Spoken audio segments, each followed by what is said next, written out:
Movie के शुरू में एक लड़की को दिखाया जाता है जिसका नाम डेलन होता है, जो अपने दो बच्चों के साथ अकेली रहती है और वो किसी से फोन पर बात कर रही होती है। मूवी यहाँ से फ्लैशबैक में जाती है जहाँ डेलन अपनी स्टोरी शेयर करती है और यहाँ डेलन को दिखाया जाता है जो किचन में होती है और उसे उसके हस्बैंड का फोन आता है जिसका नाम रॉबर्ट होता है, जो अक्सर होटल्स में रहता है क्योंकि उसे डेलन से कोई लगाव नहीं होता और डेलन अपने बच्चों की वजह से ये सब बर्दाश्त करती है। लेकिन एक दिन डेलन को एक अननोन लड़की का फोन आता है। जब डेलन उसका नाम पूछती है तो वो लड़की बिना कुछ बताए फोन बंद कर देती है और जब डेलन रॉबर्ट को फोन करके उससे उस लड़की के बारे में पूछती है तो रॉबर्ट रात को उसके पास आकर उसे बताता है कि वो लड़की उसकी गर्लफ्रेंड है, जिससे डेलन बहुत उदास हो जाती है। लेकिन अपने बच्चों की खातिर रॉबर्ट को कुछ नहीं बोलती। लेकिन जब रात को रॉबर्ट उसके साथ सोता है तो वो कुछ फील नहीं करती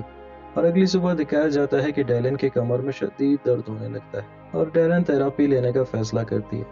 और रॉबर्ट को इसके बारे में बता देती है, जिससे रॉबर्ट उसे कहता है कि मैं तुम्हारे जिम और थेरापी दोनों का खर्चा नहीं उठा सकता, लिहाजा तुम खुद फैसला कर लो, या तो तुम जिम जाओगे या फिर थेरापिस्ट के पास। डेलन जिम छोड़कर थेरापी करवाने का फैसला करती है और एक डॉक्टर के पास जाती है जिसका नाम ग्राम होता है, जो उसे बताता है कि उसकी मसल्स में स्ट्रेस की वजह से खिंचाव पैदा हो गया है। शुरू में डेलन उसे कुछ नहीं बताती, फिर वो ग्राम को अपनी सारी परेशानी बता देती है कि कैसे रॉबर्ट उसे इग्नोर करता है और वो रॉबर्ट का ध्यान हासिल करने के लिए अपने ब्रेस्ट इम्प्लांट करवाना चाहती है। लेकिन ग्राम उसे बताता है कि उसके और रॉबर्ट के बीच जो भी है उसकी वजह उसका जिस्म नहीं है, बल्कि दो लोगों के बीच जज्बाती रिश्ता होना जरूरी है।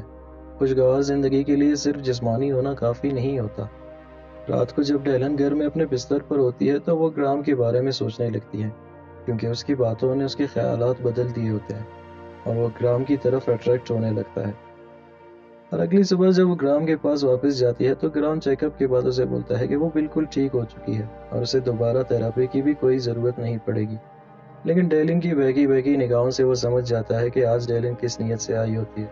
और रात को एक दफा फिर रॉबर्ट का कॉल आता है तो हमेशा की तरह रॉबर्ट उसे बुरा भला कहता है, लेकिन डेलन उसे इग्नोर करती है और एक बार फिर वो ग्राम के साथ सोती है। और एक रात वो ग्राम को बताती है कि वो रॉबर्ट से डिवोर्स लेना चाहती है और अब दिखाया जाता है कि वो अपने बच्चों को बताती है कि वो डिवोर्स लेने जा रही है, जिससे उसका बेटा नाराज हो जाता है पर उसकी बेटी उसका साथ देती है। वक्त गुजर जाता है और एक दिन वो शॉपिंग करते वक्त अपने फ्रेंड से मिलती है और उसे ग्राम के बारे में बताती है। उसका फ्रेंड ग्राम को पहले से ही जानती है। वो डेलन को बताती है कि ग्राम उसे धोखा दे रहा है क्योंकि वो पहले से शादीशुदा है और उसके बच्चे भी हैं। और अब दिखाया जाता है कि डेलन ये सब साबित करने के लिए ग्राम के पास जाती है, पर ग्राम के पास कहने को कुछ नहीं होता। कुछ दिन बाद डेलन अपने फ्रेंड नताशा और स्टेफनी से मिलती है और वो उन्हें बताती है कि वो किसी को डेट करना चाहती है, तो वो उसे एक डेटिंग साइट बताते हैं। और रात को घर आकर वो डेटिंग साइट ओपन करती है जहाँ उसे एक लड़के का मैसेज मिलता है जो उसे डेट करना चाहता है। डेलन सुबह तैयार होकर होटल पहुंच जाती है पर वो लड़का वहां नहीं आता, जिससे डेलन का दिल और टूट जाता है और वो वहां से ग्राम के घर जाती है जहां वो बहुत देर तक दरवाजा खटखटाने लगती है पर ग्राम उसके लिए दरवाजा नहीं खोलता। और जब वो वापस घर आती है तो दोबारा उसे एक मेल आता है। एक आदमी जिसका नाम डूक होता है उसके साथ फोन पर सेक्स गेम खेलना चाहता है। जब डेलन उसे कॉल करती है तो वो फोन पर उसके साथ मजे लेता है और अगली सुबह डेलन फिर किसी और लड़के के साथ डेट पर जाती है जहाँ वो एक लड़के से मिलती है जिसका नाम स्टीफन होता है। वो दोनों ड्रिंक्स एंजॉय कर रहे होते हैं कि वहाँ रॉबर्ट आ जाता है जो डिवोर्स के कागजात पर साइन करवाना चाहता है और वो डेलन को बताता है कि तुम एक बहुत बुरी औरत हो क्योंकि तुम हर किसी को डेट करती हो। पर डेलन उसकी परवाह नहीं करती क्योंकि वो अपना फैसला कर चुकी होती है और इसे ये सब ड्यूक सिखा रहा होता है जिसके साथ वो फोन पर सेक्स करती है। अब दिखाया जाता है कि एक रात जब वो स्टीफन के साथ बाहर चली जाती है जहाँ स्टीफन उसे प्रपोज करता है,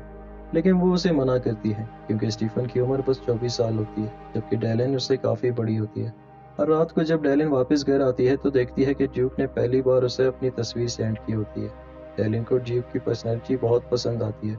और वो उससे काफी इम्प्रेस्ड होती है और डेलन रात को रॉबर्ट को कॉल करके बच्चों का ख्याल रखने को कहती है ताकि वो खुद ड्यूक से मिलने जा सके। अगली सुबह वो ड्यूक से मिलने चली जाती है जहाँ वो ड्यूक की पर्सनैलिटी से बहुत इम्प्रेस हो जाती है और ड्यूक उसे एक सूट गिफ्ट करता है और उसे बताता है कि उसके सामने ही चेंज करे। डेलन ऐसा ही करती है और वो दोनों एक साथ डिनर करने जाते हैं जहाँ ड्यूक डेलन को उसके अंदर के खौफ से मुकम्मल आज़ाद कर देता है और उसे उसके बारे में बहुत कुछ समझाता है, जिससे डेलन बहुत कॉन्फिडेंट फील करती है। और रात को वो दोनों क्वालिटी टाइम गुजारते हैं اور جب ڈیلن واپس جانے لگتی ہے تو وہ مکمل طور پر ایک پر اعتماد اور کامیاب زندگی گزارنے کے لیے موٹیویٹڈ ہوتی ہے، اور وہ ڈیوک کو بتاتی ہے کہ اس نے اس کی زندگی مکمل طور پر تبدیل کر دی ہے، اور وہ ڈیوک کی مدد سے ڈیکوریشن بزنس اسٹارٹ کرتی ہے۔ ایک دن وہ رابرٹ کو فون کر کے اپنی زندگی کے بارے میں بتاتی ہے، جہاں اسے پتہ چلتا ہے کہ رابرٹ اب بہت پریشان رہنے لگا ہے اور اس کا رویہ بھی پہلے جیسا نہیں رہتا۔ تو ڈیلن رابرٹ سے ملنے چلی جاتی ہے، جہاں رابرٹ اسے بتاتا ہے کہ اس کے بغیر اس کی زندگی بالکل ٹھیک نہیں ہے، پر وہ پھر بھی اسے مجبور نہیں کرنا چاہتا کہ وہ دوبارہ اس کی زندگی میں آ جائے۔ لیکن ڈیلن اسے بتاتی ہے کہ وہ اب صرف اچھے دوست بن کر لائف گزار سکتے ہیں، اور اپنے ایک فرینڈ کے ساتھ مل کر رابرٹ کے گھر کو ڈیکوریٹ کرتی ہے۔ ڈیلن ہمیشہ سے ایک آزاد زندگی گزارنا چاہتی تھی، اور ڈیوک سے ملنے کے بعد وہ یہ سب کرنے میں کامیاب ہو جاتی ہے، اور ڈیلن اپنے ساتھ ساتھ رابرٹ کو بھی ایک اچھا انسان بنا لیتی ہے جو مکمل طور پر بدل چکا ہوتا ہے۔ اور مووی کے آخر میں ڈیلن کو دکھایا جاتا ہے جو اکیلی رہتی ہے، اور وہ اپنی لائف سے بہت خوش ہوتی ہے۔